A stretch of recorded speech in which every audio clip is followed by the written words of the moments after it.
Welcome to the ORU Sports Report. I'm Scott Higgins. Conference championships are off the table for the ORU men's and women's basketball teams, but there is still plenty of time to jockey for position in the Summit League standings. We'll take a look at games that knocked the Golden Eagles out of the conference race. Head coaches Scott Sutton and Misty Cousin are here to offer their thoughts on the final week of the season. And it's been a 1-2 punch for the Golden Eagle men this year. We'll take a closer look at Obi Amegano and Corey Bilberry coming up on the ORU Sports Report. Come to College Weekend, March 5th through the 7th, to experience what it's really like to be at Oral Roberts University. You get to visit classes and meet professors, stay in the dorms, find out about scholarships and financial aid, connect with current students, and all attendees will receive a free ticket to Carrie Job's live performance on campus. Check us out and register for a weekend of fun at oru.edu/live@ORU or call 844-768-1856.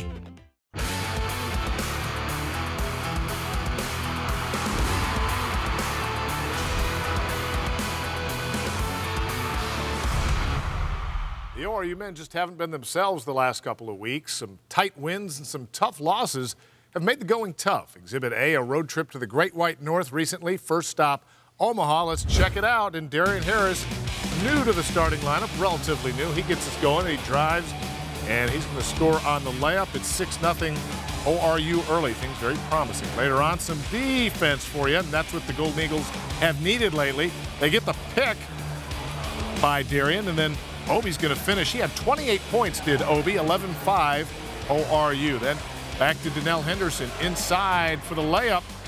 He had 11, 22-19 Omaha at this point. This game stayed surprisingly close. Dedrick Lee inserted into the lineup, fires a three, hits it. Golden Eagles by 3, 30-27. Then late in the half, Lee gets a little defensive meanness, and the end result is going to be a dunk by Amegano. ORU with a 7-point lead, 34-27. It stayed tight, though. Let's go to the second half now, and Corey Bilberry is going to take over the game. Bilberry for not one, not two, but launches the three. He had 14 points and 10 boards. It's 49-46 ORU. There's more Bilberry threes where that came from. He was on fire in the second half. This time he finds himself open wide again, 52-49. Golden Eagles still only leading by 3. Then Bilberry turns on a little defense, and that's what gets these guys going. Look at the little pickpocket right there, and he drives and he slams it home. 60-57, ORU still by that magical 3. Then Bilberry going to take it inside himself, 74-69 ORU. Final seconds now, ORU by 3. Obi can seal it with a free throw, and he clanks it. That gives Omaha a chance. Trayshawn Thompson for the tie. No, not quite. ORU holds on. Final score 81-78. Fun game to watch for the fans. ORU shooting 42%, Omaha 44% from the field. Let's go to South Dakota State, a very, very, very difficult place to play. Obi gets us going early, but he didn't get us going often, and that was a big problem. Amegano hits the jumper. His only 2 points of the night, believe it or not. 6-4 South Dakota State. Then Albert Owens had a great night. 18 points. Look at Albert, lefty, layup. 27-10 South Dakota State, though. That's the problem. AJ didn't get enough help. Darian Harris hits that three. It's still 35-18 Jackrabbits. And then Aaron Young drives for the layup. But still, South Dakota State up by 23 at this point. Let's go to the second half. We saw Dedrick Lee pop that three earlier against Omaha. Did it again here. He's starting to find that stroke back, and that's good news for the Golden Eagles. Top of the key, 54-28 South Dakota State. And then inside, Donnell Henderson going to take the law into his own hands with the big-time stuff, but it's 66-35 South Dakota State. ORU just could not pull close in this one. And then down the stretch, Owens figures, what the heck? I'm going to hit a three. Why not? Nobody on him.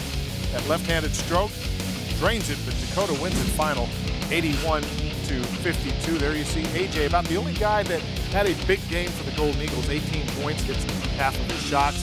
ORU has work to do now. Scott Sutton joins us to talk about the week's games, and we're not going to dwell on the loss. The bottom line is, I mean, you know where you're going to finish, in the middle of the pack, 4, 5, maybe 3. So there's still some basketball to play, though, to kind of cement that standing. Yeah, I was just talking to Misty, and I think we're real similar. I think we both teams have a chance to we'll probably finish tied for third, but in our case, we don't own very many of the tiebreakers because we got swept by South Dakota State, and we'll probably end up being in that 4-5 game, which You know, this year, there's so much parity in this league, and it's just a matter, you know, if we continue to play like we are right now, we're not going to win the first round game. But if we can improve, get the guys back to playing the way we need to play and the way we want to play, you can get hot. We have 2 home games this week against, you know, one of the best teams in the league in North Dakota State, and then Denver.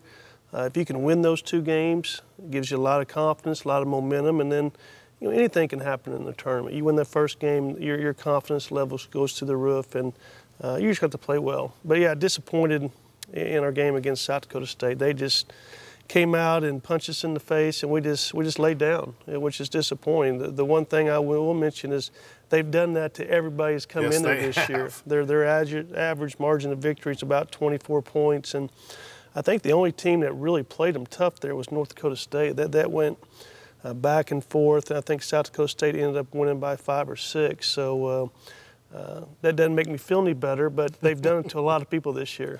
As a coach, you know, you're coming off a big loss. You got a very important game Thursday night. What can you do to get these guys ready, or is it really just this late in the season just up to them?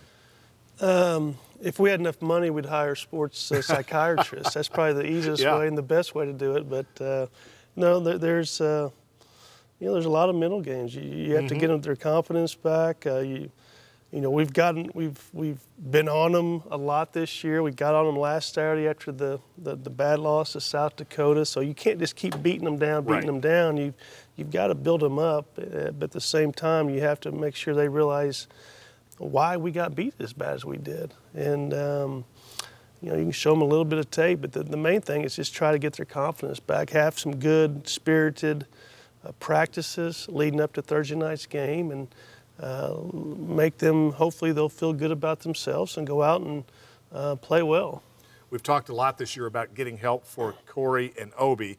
At times, Donnell Henderson has stepped up, but as of late, Darian Harris has played well, and maybe we're seeing a little more from Albert Owens lately. Albert's been really, really good in practice. He's and he hasn't gotten the time in the games because we've kind of gone to a 4-guard rotation most of this year, and we're splitting time between Donnell and Brandon and AJ, so none of those guys get as many minutes, and especially the way Donnell's been playing the conference season, he's getting the majority of those minutes. And but in practice, he's been terrific. The other night, Donnell got 2 fouls pretty quickly, and we put him in, and he was about the only one who did much. And we rode him, and late in the game, I drew up a play because the bigs have been working on their 3-point shooting, and we were down 25, 30 points. So I said, hey, this is as good a time as any to see if he can step out and make a 3. And the play didn't work, but a couple of possessions later, he found himself open and jumped up with confidence and knocked it down. We saw Donnell Henderson do it earlier in the year. Now we see AJ, your big, starting to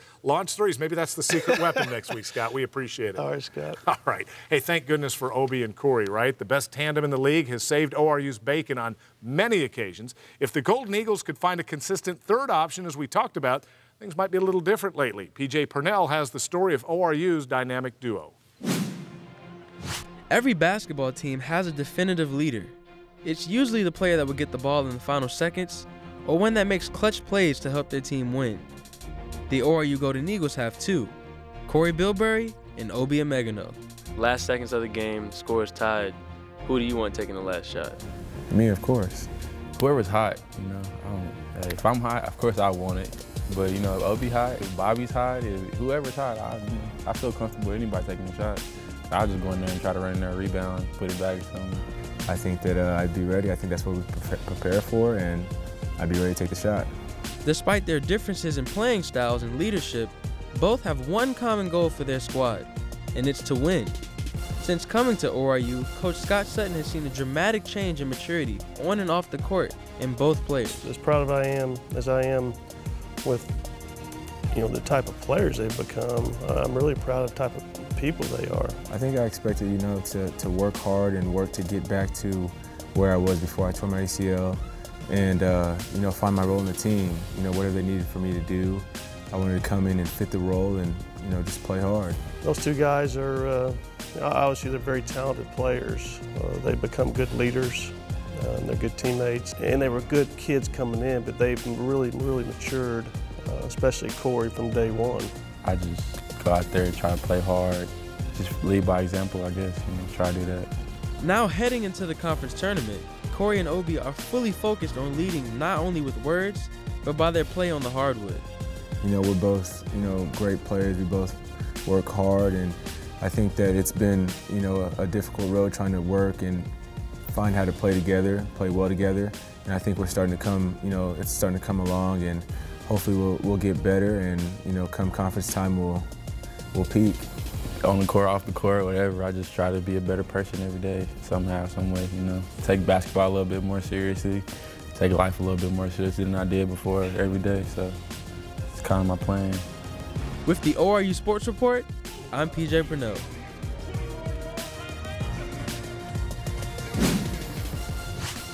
The women's basketball team banging around the 500 mark in conference play. We'll find out where that puts them in the conference race. Plus, I'll have highlights of the recent road trip after the break.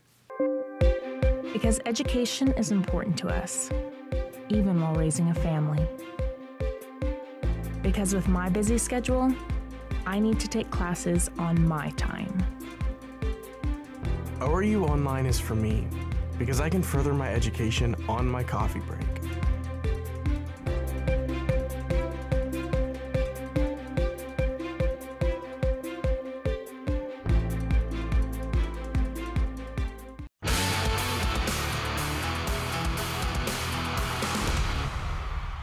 The Golden Eagle women won the first leg of their road trip last week. The question, could they make it a road sweep? First stop, Western Illinois. I'm going to give you a hint here. This is the game they actually won. So it's good news for the Golden Eagles and good news for the fans, but let's check it out nonetheless. Dorka Bala gets us rolling with a three-pointer. She had 11 points, 5-3 Western early, but don't worry, things are coming. Layup by Jordy Gilbert, just 2 points of her 24 career high, 10-7 Western Illinois. That other Jordan Doyle, the other freshman, launches. She's been great this year, 17-13 Western. Faith Iham, a freshman from Memorial. Don't call her a freshman anymore. She loves to get tangled up in the trees and makes it 28-27 Golden Eagles. And then Toy Jackson, the senior, had 11 points on the night. She hits a layup inside. It's 35-31 ORU late in the first half. Let's move on to the second half. ORU trying to pull away. This would be a quality win on the road for the Golden Eagles. Dorka again, not one, not two, but three, and it's 40-36 ORU. And then some defense after the steal. Jordy Gilbert going to finish on the other end. There's the steal, and here comes Jordy. No stopping her. 44-38 ORU, pulling away just a little bit. Yeah, the lead went to 8 with Vicky McIntyre. You remember Vicky McIntyre, right? Well, here she is. She had 10 points, 13 rebounds, knocks down the little floating jumper. And it's 50-42 Golden Eagles. Down the stretch we come. Again, it's Dorka with that reliable three-point stroke. And ORU wins it. Final score 68, boom, 61. Let's check out the stats from this one. The Golden Eagles led by Gilbert and Jackson. Then ORU shooting 46%, holding Western to only 35% from the field. Now a little tougher day at IUPUI. Vicky again going to be our leadoff performer. She had 16 points, 11 boards. Just another ho-hum double-double, huh? 6-3 ORU after Vicky pops that jumper. Then Deddy Bala, the senior, it'll be her last game on Saturday. And Deddy gets around, scores 13 points for the night, 17-10 ORU. Then back to Faith, always looking to do something inside, 32-15 IUPUI rather at this point. Then Jaden Oliver comes off the bench, trying to help get this thing close, bangs a three, but it's still 37-19 IUPUI by 18. Let's go to the second half. Things just didn't get any better for the Golden Eagles. Going to Vicky, downstairs. Vicky, being double teamed, turns, and somewhere in there throws it up and scores. It's 55-31 Jaguars. And then once again, they turn to Vicky. She just can't do it by herself. Needs some help. There it is, 76-41 IUPUI. And then once again, Oliver fires up another three, but ORU just not enough at this one. Tough game. Final score, IUPUI wins it 85-52. So the Golden Eagles get the split on the road. That's usually what you hope for. IUPUI shooting almost 50% on the night. That is tough to stop. Head coach Misty Cousin here to talk it over. And, you know, you probably say a split on the road is fine. You probably don't like to get blown out, but it's still a split, right? You know, I thought we were laughing. It was just two teams at opposite ends of the spectrum that day. At one point, I thought we were maybe playing a different sport than basketball with a couple of things that we did on the floor. But, you know, we kind of had a mirror image of what our men did this last week, as far as had a good quality road win on the first one, and then just frustrated with your lack of preparation and focus coming out. And the girls could feel it. You know, it was really kind of a top to bottom thing. When you're in the locker room at halftime and after the game, you can't really look around the room and go, you know, well, these one or two people were on today. It was kind of from a top to bottom thing. And I think that's one of the things for us at this point is that we're not going to dwell on that one. You know, it's just where we put ourselves in a position behind the 8 ball the opening weekend. You know, when we lost our first 3 games on the road against winnable opponents, you know, we've protected our home court really well here at home this year, both in the non-conference and conference season. And we always say if you can win at home and split on the road, and we've done better on kind of rectifying the road situation with splits like this, but we should have gotten 1 or 2 on the road early in the season. Yeah, that's tough. So, but you know, we're in a position right now that I think we were picked 7th preseason, and we're going to finish tied for 3rd. And I'd really thought that we could finish in those top 3 with South Dakota and South Dakota State up there as well.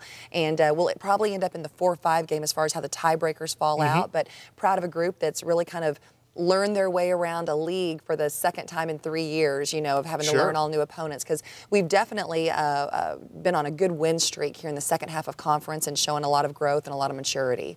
All right, Denver, it's not, rather IPFW this Saturday. It's not over yet, 2 o'clock game. Last game, senior night, a lot of emotions, but you need to win this one, don't you? Well, yeah, and IPFW is a scary team. Yeah. They're led by 2 senior scorers, and they do a lot of on-ball screens and lots of you know, dribble penetration, and they really haven't gotten blown out by anybody, even though their record's not very good in conference play this year. You know, that was a game that we lost on the road early in the season, and it was one of our poorest performances, without a doubt, on the road as well. But we've got a lot to play for, obviously, being here at home. It's our senior day. We've got 5 seniors in this year's class. Not a gimme by any stretch of the imagination, but if we play our game and play well like we have here at the Mabee Center, I feel really good about Saturday. You've had 1 game in like a week and a half. Are you know, in past years, you've played on the road going into the conference tournament. How do you like this new rest that you're getting? Well, I like it this year just because we don't have as much depth as we've had in future years. You know, we've got a couple of players. You mentioned Jordan Doyle earlier, who's played a lot for us this year. Vicky plays in the 30s for us as far as her minutes are concerned.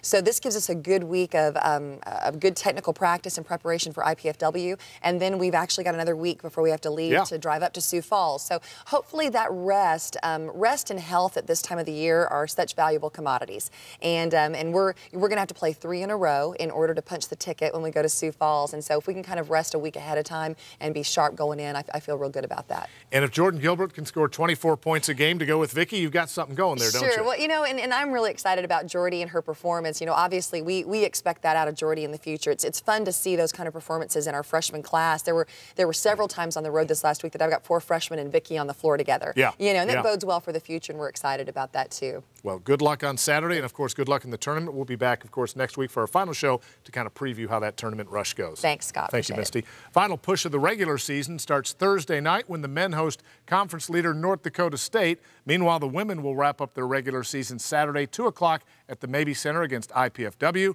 and the men will close things out Saturday night at the Mabee Center at 7 o'clock against Denver.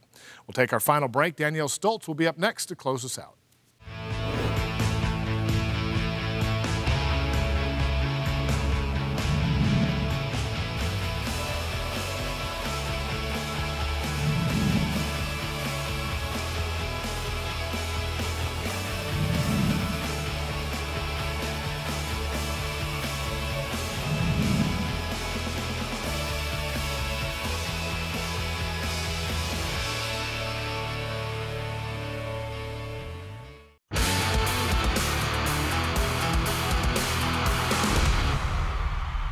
Hello, I'm Danielle Stoltz, and welcome back to the Sports Report.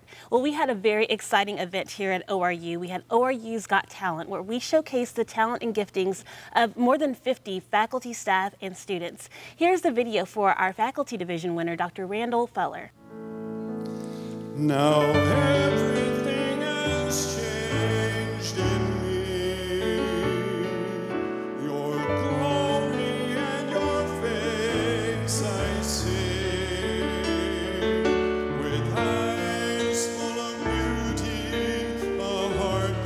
So strong, with love everlasting and strength to carry on.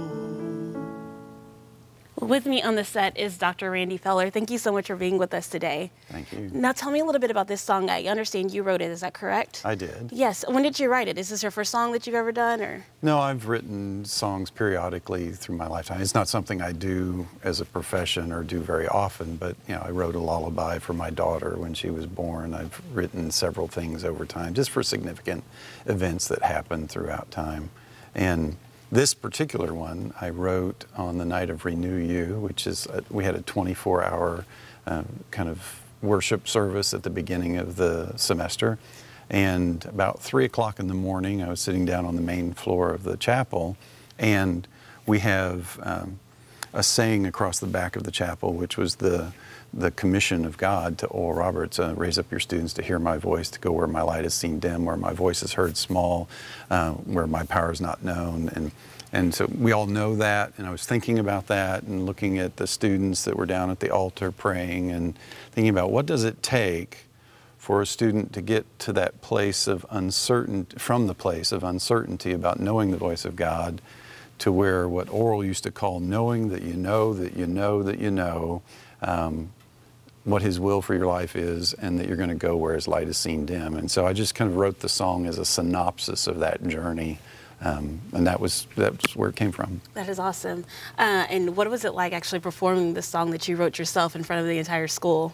It was a little different. I mean, I've done a lot of performances over the years in different venues, but I wasn't used to the whole going and having callbacks and judges evaluating and giving you recommendations and all that. The whole Got Talent format kind of thing. So it was different, but it was fun. That's awesome. Well, you did a wonderful job. I was impressed, and obviously you won, so congratulations. We're so glad that you were able to share your talent with us and share this beautiful song. Thank you so much. Thank you. And actually, the next song that we have for you is our student division winner, Kimberlyn Simon.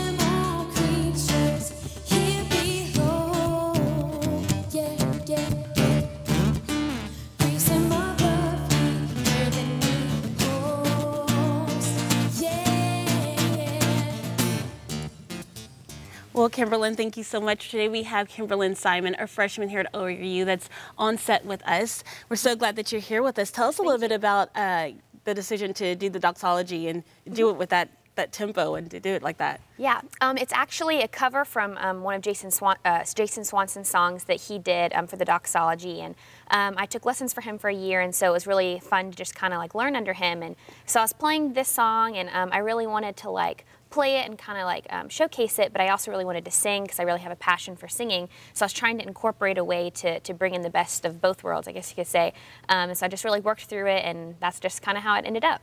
It was great. I loved it, definitely. Tell me about how long have you been playing the guitar? I've been playing guitar probably around 11 years. I took lessons off and on growing up in school, but I grew probably the most when I took a year of lessons with Jason Swanson, and he really helped grow my abilities, and it was just really awesome, and yeah, it's fun. So what was it like showcasing that talent and your skill in front of the entire student body? Mm-hmm. At first it was a little intimidating because you try not to think about it, but like it is in front of the whole student body. But I just tried to channel those nerves into excitement, and I was so excited just to be able to show what like God has been gifting me to do, and just kind of just show give God the glory and do that. So it was a lot of fun. Gotcha. And then to have the judges there kind of watching what you're doing, you know, there were several processes. Can you tell me about that entire process of the ORU's Got Talent competition? Yeah. I didn't really know what to expect at first, and so I went into the first just kind of thinking, oh, I'll play a little bit and they'll give me some like critiques and different thing. And so when they had to like go through the first part, and then they're like, okay, like that was really great, like just come to the next one. And I was like, okay. And so like, I went to the next one. It was on the stage, like they had like for real judges, and I'm like, whoa, like I didn't realize how serious this was.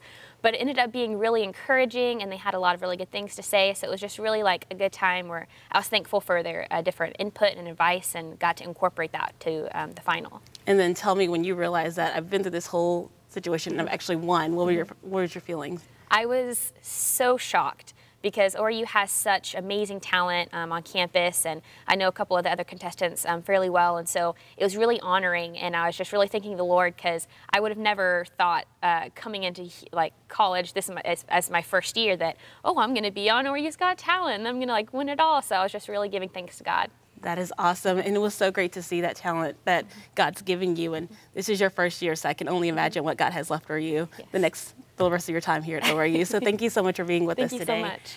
Thank you so much for joining us this week. As always, you can learn more about what's going on here on campus at oru.edu. We've got a lot going on March 5th through the 7th. We've got our college weekend. We're going to have Carrie Job here on campus, and for all the participants, that concert is actually free. So feel free to go to oru.edu to get further information. Thank you so much for joining us, and we will see you again next week.